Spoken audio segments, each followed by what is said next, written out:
An apology. Should Bud Light apologize to its base for its partnership with Dylan Mulvaney? In this video, we explore why this may not be such a good idea, at least from Bud Light's point of view, and why likely they haven't done so far. Let's get started. Now, Bud Light has been in a controversy with its base, with its customers in the last 2 or 3 weeks, actually about a month now, after its partnership with Dylan Mulvaney. Bud Light partnered with Mulvaney to commemorate his 1 year of being a woman, and they created a can for Mulvaney. Mulvaney used this in his social media post, and this went viral. Now, customers saw this, and the first noted reaction was from Kid Rock.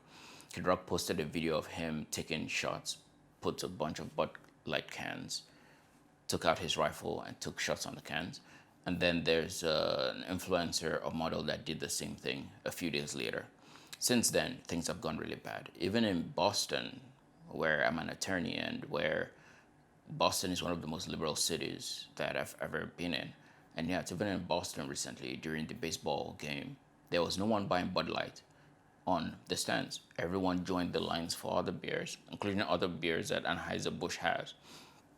But no one stayed in the Bud Light line because Bud Light has become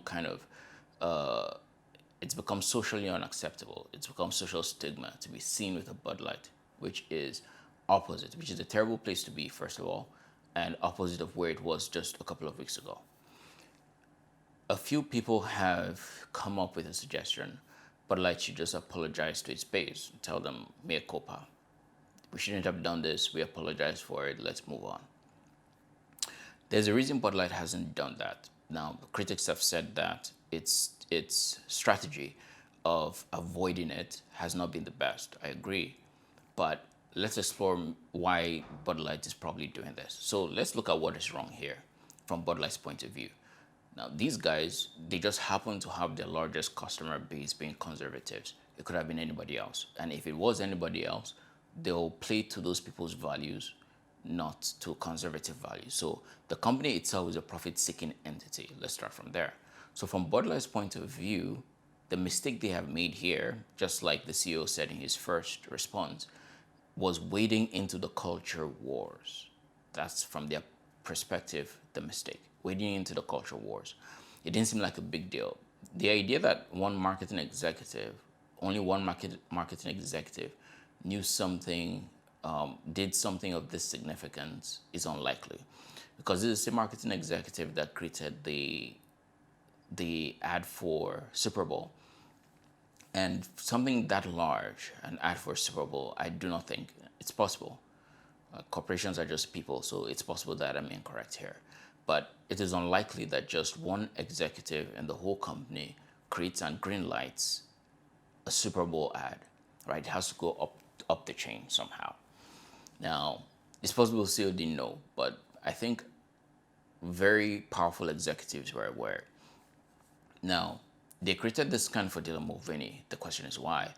They created this can because Bud Light has been losing market share. Not market share, they've been losing sales. Their sales numbers have been slowly declining over the last couple of years. It's not just Bud Light, by the way. This applies to all beer companies. Consumers are just drinking less beer now. So Bud Light needs to find a new base for its products before time runs out, right? And they are testing with different things, but this is one thing they needed to do, test if they could find new market that they could bring into its existing market. And their approach was to go after these younger, more liberal crowd, right? The younger crowd that will still be drinking and buying for another couple of years compared to the older crowd that is Bud Light's present market. If you think about it from that way, if Bud Light then decides to say, mea culpa, we did wrong, we shouldn't have advertised Mulvaney, then they're actually going against the liberal crowd. So they're not leaving the culture war, which is what they think their problem was in the first place. They will not be leaving the culture war. They will actually be wading deeper into it. Now, instead of having one side boycotting them, they will have two. And so even if we assume that, okay, their present market share is not a lot of liberals, right? Then we also have to take a look at the fact that the powers that be, political power, is largely in liberal hands right now. The presidency, the Senate is in the hands of the liberals, and many other powerful organizations, NAACP and other social and social justice organizations and civil rights organizations, they're in the hands of liberals. If they upset the liberals too much, even if it doesn't affect them in sales, in everyday sales, to affect them in other ways, politically, to affect them internationally, to affect them. So they have that to consider as well. So same mea culpa, I'm sorry, it's not gonna be the way to avoid that. So what they're trying to do is get out of the culture war, not to bring themselves deeper into it and bring two different crowds into it. So then what's their solution?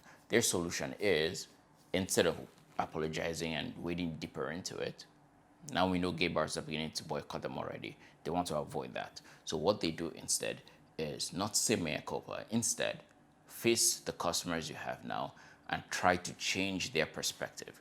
Now your customers are waiting for an I am sorry, but you cannot give them an I am sorry. So what do?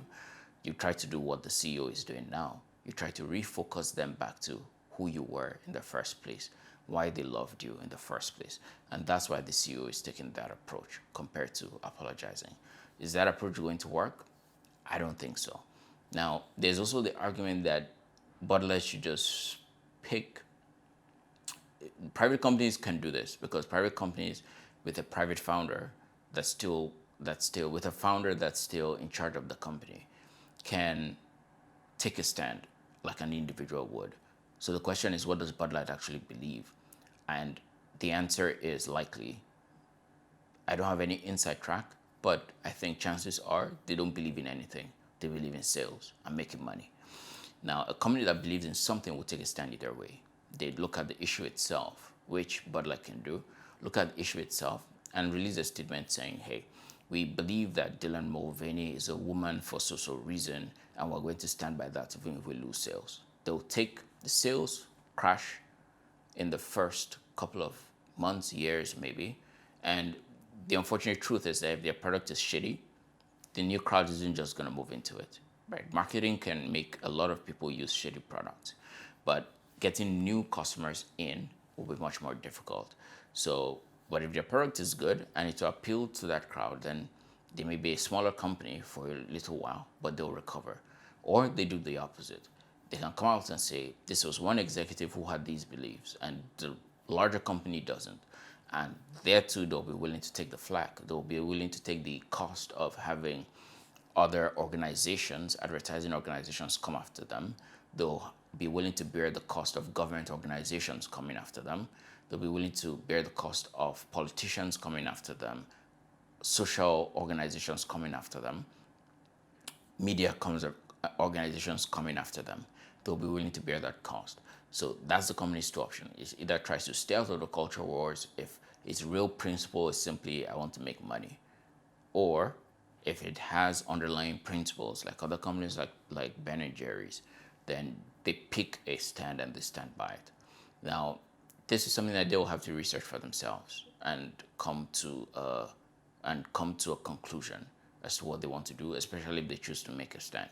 My stand is different, but they will have to make that choice as executives of the company. Let me know what you think in the comment section, and if you have any thoughts that I may have missed, any considerations that I may have missed, let me know in the comment section as well. I'll consider it and maybe make a follow-up video if there's enough of them. See you guys in the next one. Bye.